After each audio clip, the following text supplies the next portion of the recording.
You know what? Fuck it. I'm gonna make a Ragatha video, and you are gonna like it! Because Homegirl at least deserves her own video, dang it, so that's what you're getting. For now though, I'll stick with the simplest related explanation. That Ragatha being able to develop some form of self-love like the rest of the cast, being the longest character development process so far, and probably still ongoing, is down to one interaction in episode 1, where Ragatha, glitching and actively suffering, reaches out to Pomni for help. Even with the threat of the abstracted Kaufmo barreling down the hallway, Pomni does offer a hand, and immediately retracts it when Ragatha makes contact. Pomni realizes that if she touches Ragatha, Ragatha's glitchy condition will spread to her too, and even worse, she can't do anything to help Ragatha. It's a small moment, but arguably I feel like it's why Ragatha even now seems guarded. Even more so than Jax, if you can believe that. The one time we see her try to reach out for help, she ends up hurting her new friend, and she loses the chance to escape. Pomni does apologize later for just up and running, even though it was an understandable reaction to a giant glitching hell demon activating her fight or flight faster than seeing Foxy bum rush her in FNAF 1.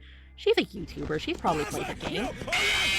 But they still have a somewhat strained relationship. By all accounts, Ragatha should be able to have an easier time reaching out to others with conventional-esque hands. And yet, it looks like Zooble and Gangle are able to play the game she should be good at better than she can. Of the half of the cast that doesn't have proper hands, Ragatha comes the closest to consistently having hands that are identifiable as such.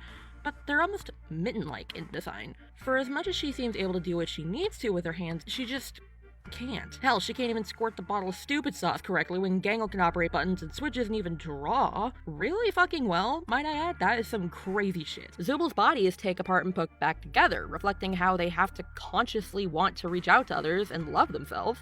Hence why it's so cathartic to see Zooble go Tetra-wielding guns right after they have that little moment with Gangle I mentioned before. Gangle's body is made up entirely of these loose red ribbons, which do call back to the anime trope of the red thread of fate, but are also mainly used to decorate things. Ribbons themselves don't usually serve much of a purpose aside from looking pretty, but they can definitely serve as a rope in desperate times. And believe me, these times do be desperate, and wrap around things and tie things together.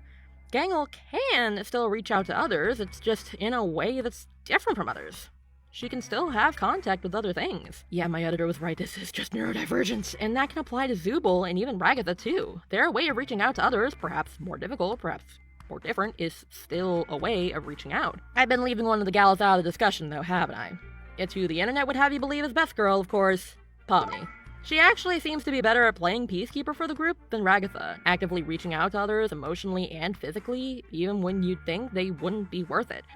Everyone and their grandmas talk about this scene, but always through the lens of analyzing Jax, when what we learn about Pomni is potentially just as important. In a scene so clearly shot, like Pomni is either going to use the neutral special on Jax or herself, she instead throws the gun and tries to get a reaction out of Jax that isn't just defensive. It's certainly a strange way of reaching out to another person, but it's still enough to shake Jax to his core after the fact. Her unique angle on giving others the help they might need may be the critical piece of the puzzle the ensemble needs to have a better ending than the cast of the show's inspiration. And she doesn't even stop there. Now that's a lot of damage!